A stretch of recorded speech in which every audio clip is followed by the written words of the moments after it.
Chapter 21. It is morning when I see Wanahasahak, the great Powhatan, for the first time. He is tall and imposing, strong and regal.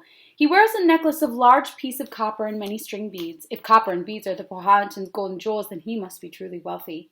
Captain Smith delivers his message. Will the great chief come to Jamestown to receive the gifts from King James? I see immediately that Captain Smith was right. An emperor should not be invited to come to another town to receive gifts. Chief Powhatan's eyes flash with anger. Your king has sent me presents, he demands. I am also a king, and this is my land. He splays his arms out in fingers to show that all of this is his land. I will wait here 8 days to receive my gifts. Captain Newport is to come with to me, not I to him. On the hike back to Jamestown, Captain Smith stomps in anger. They know nothing, he shouts. Those Virginia Company investors sit in their velvet chairs and dream up what they know they want to accomplish here. They know nothing of the reality of what it is, and now they're going to get us killed. They're idiots. I kept my eyes on the ground, and the soldiers do the same. None of us wants to say a word to Captain Smith when he's angry. Who has ever heard of making an emperor into a prince, he continues. Yet this is what they're trying to do. He kicks a fallen branch out of his way. No good will come of this. Mark my words. No good at all. Back in Jamestown, Captain Smith delivers Chief Powhatan's message. Captain Newport frowns, but he is determined to obey the orders. Chief Powhatan must be crowned a prince under King James. Captain Newport says he will travel to Werowocomo to accomplish his task.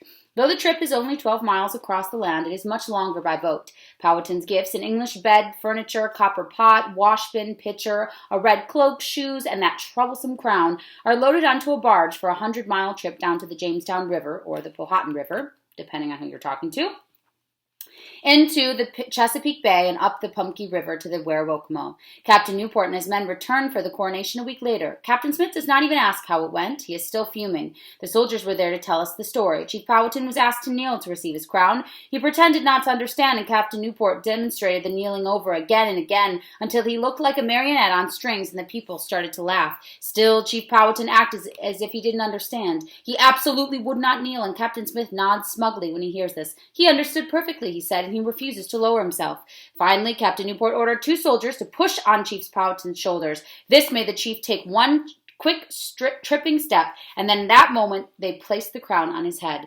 Then they shot off a round of musket fire to celebrate, and Chief Powhatan was now officially a King James I subject of England. He is happy with his new position, Captain Newport says. He gave me a mantle as a gift in return. But another soldier files in behind the rest. He gave the mantle. It is a beauty because he really likes the bed and wash basin and whatnot. But do you know what else he gave Captain Newport? A pair of worn-out, smelly old moccasins. I bet he spit in them, too. That's what he thinks of the crown. Let me tell you, Chief Powhatan is a proud emperor. He does not want to be a prince under King James, especially not after he heard from Naumatuck that King James is short, flabby, weak man with no teeth and the strongest body odor in all of London. I have a bad feeling in the pit of my stomach. It has been all a big mistake, a mistake we cannot undo. What will happen now, I ask? Trouble, he says, Captain Smith says. Trouble that we will have to bear while the fools who gave these orders will sit in their comfortable homes in London while Captain Newport sails safely back to England. The first thing we get is not trouble. It's a wedding. Anne has gotten permission, and she said yes to John Leyden. I am convinced she made a good choice. One night, when it rained so hard all the cabins were flooding, John Leyden was outside Master and Mistress Forrest's cabin where Anne lives, digging a trench instead of trying to save his own cabin from the flood. I believe he will be a good husband to her. We gather in the chapel, and Anne in her burgundy Sunday petticoat and yellow bodice, and John in his just-washed shirt with a blue doublet. Reverend Hunt performs the service, and we have a good meal afterwards, with several chickens sacrificed for the celebration. The trees surround us with their fall leaves in blazes of red and orange and yellow, as if they too are celebrating the first English wedding in the New World. Reverend Hunt is in good spirits for a wedding, but has finally been feeling poorly off and on for months now. It is as if the summer sickness has never left him. He has headaches and fevers that sometimes send him to his bed. After a few days after the wedding, Reverend Hunt takes to his bed again and Richard takes care of him, but I also check on him often to see if he needs food or water or other comfort. I wonder if there is something, some food or herb or medicine I can bring him that will heal him this time from the way the eggs and meat and wine healed him before. One day when I check on him, he asks me for some water. His hands shake as he takes the goblet. He drinks and looks me in the eye. Samuel, you will not always be a servant. You will do something far greater than that. I'm surprised by the sudden announcement, and I shake my head. I am an orphan, a son of dead peasants. Of course I'll always be a servant. What else could I be, I wonder? You must learn from what you see around you, he says. Learn that Captain Smith and from President Smith. Do you know why he is well liked as a president, while President Wingfield and Ratliff were not? I already know the answer because I have thought about it. It's because Captain Smith cares about all of us, I say. The other leaders cared only for their own comfort and their own gain and for the gain of their friends. Reverend Hunt nods. Good, you're already learning. This is important for you to remember because I will not always be here to remind you. He lies back down and closes his eyes. But if I will not always be a servant, then what will I be? Could I be a soldier, even an officer like Captain Smith?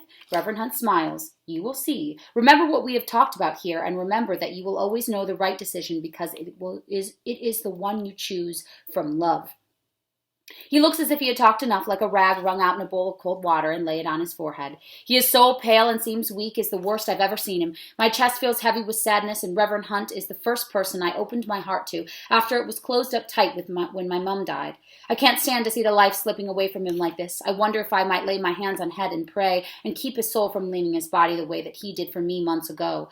But I realize if God is ready to take Reverend Hunt up to heaven, it is not my business to try and stop him. Would you like some supper? I ask Reverend Hunt, and he shakes his head slightly. I touch his hand and leave him to rest. Reverend Hunt does not leave his bed again, and Richard and I keep a vigil, one or the other one of us, checking on him each hour. Finally, he stops and asks for food or water and wants only to lie still. I know it is my last chance to speak to him. I go in the evening, light a candle, and kneel by his bed. Reverend Hunt, I whisper. He opens his eyes for a moment and nods, and I know he's listening. What do I want to say? Don't leave. Please stay. Pray for another miracle. I shake my head and stop these thoughts. He is leaving, I said firmly. You can't stop it. Reverend Hunt?